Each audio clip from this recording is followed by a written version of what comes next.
Assalamualaikum warahmatullahi wabarakatuh. Selamat pagi anak-anak.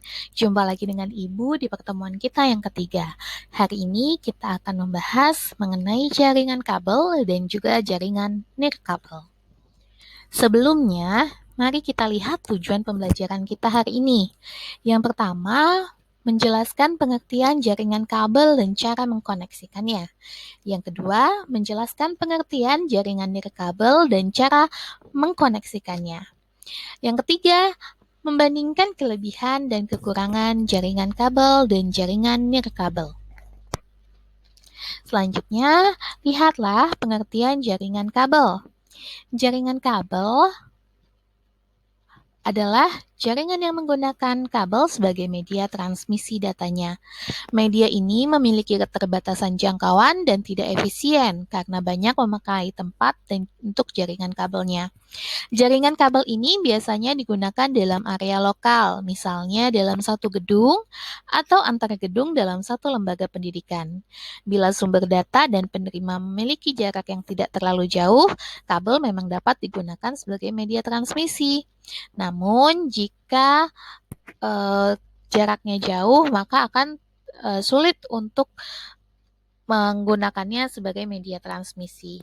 Nah, tapi jaringan kabel ini punya transmisi yang lebih stabil dan juga cepat dibandingkan jaringan dengan nirkabel. Contohnya ada koneksi dial-up dan juga koneksi ADSL. Koneksi dial-up. Seperti yang bisa kalian lihat ya, pemahamannya pada gambar di sampingnya. Sebelum ada handphone, umumnya komunikasi kita dilakukan melalui saluran telepon. Kita juga bisa mengakses internet dengan cara menghubungkan komputer ke kabel telepon melalui modem analog, yaitu yang secara konvensional. Nah, cara ini lebih sering disebut dengan koneksi dial-up. Dulu, koneksi dial-up sering digunakan oleh orang-orang yang menginginkan akses internet dari rumah sendiri. Kecepatan akses internet yang dihasilkannya juga tergolong rendah untuk ukuran zaman sekarang, yaitu maksimal 56 kbps. Jadi wajar kalau sekarang banyak ditinggalkan oleh konsumennya karena ada pilihan-pilihan lain dari ISP sekarang yang menjanjikan kecepatan yang lebih baik. Nah, kalian bisa lihat ya bagaimana koneksi dial-up itu bekerja pada gambar di samping. Yang kedua adalah koneksi ADSL. ADSL atau Asymmetric Digital Subscriber Line, suatu teknologi modem yang bekerja pada frekuensi 34 kHz sampai 1104 kHz. Ini adalah penyebab utama perbedaan kecepatan transfer data antara modem ADSL dengan modem konvensional atau tadi dial-up yang bekerja pada frekuensi di bawah 4 kHz.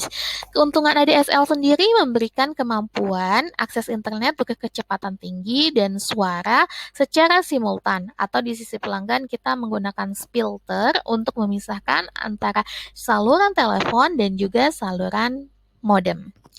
Bandwidth-nya juga menggunakan ADSL ini bisa line rate-nya 384 kbps, maksimumnya 337 kbps.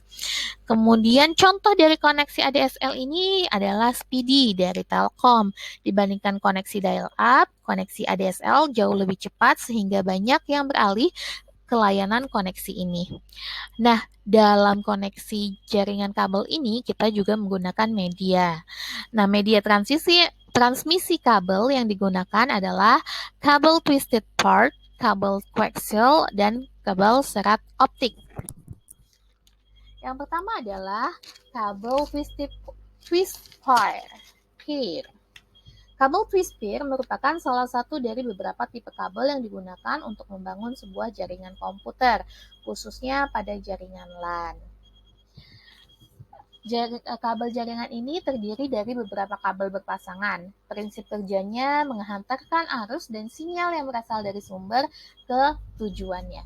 Kabel ini biasanya saling melilit dan memiliki warna yang berbeda. Ada dua jenis kabel twisted pair ini. Ada yang pertama UTP kabel, unsealed twist pair, dan STP kabel, sealed twist pair. Nah, Kabel ini bisa kalian lihat ya perbedaannya yaitu di kabel UTP dan kabel STP-nya. Kalau kabel STP-nya di sininya seperti ada dilindungi ya oleh kayak yang warnanya perak itu. Itu adalah kabel twist pair. Yang kedua, kita memiliki kabel koaksial. Kabel koaksial ini adalah jenis kabel yang memiliki dua buah penghantar konduktor berupa kabel solid terbuat dari tembaga sebagai inti, kemudian dilapisi sekat isolator dan kembali oleh penghantar berupa kabel serabut yang terbuat dari tembaga atau aluminium sebagai penghantar bagian luarnya. Kabel ini terbungkus oleh isolator elastis yang terbuat dari plastik tahan air.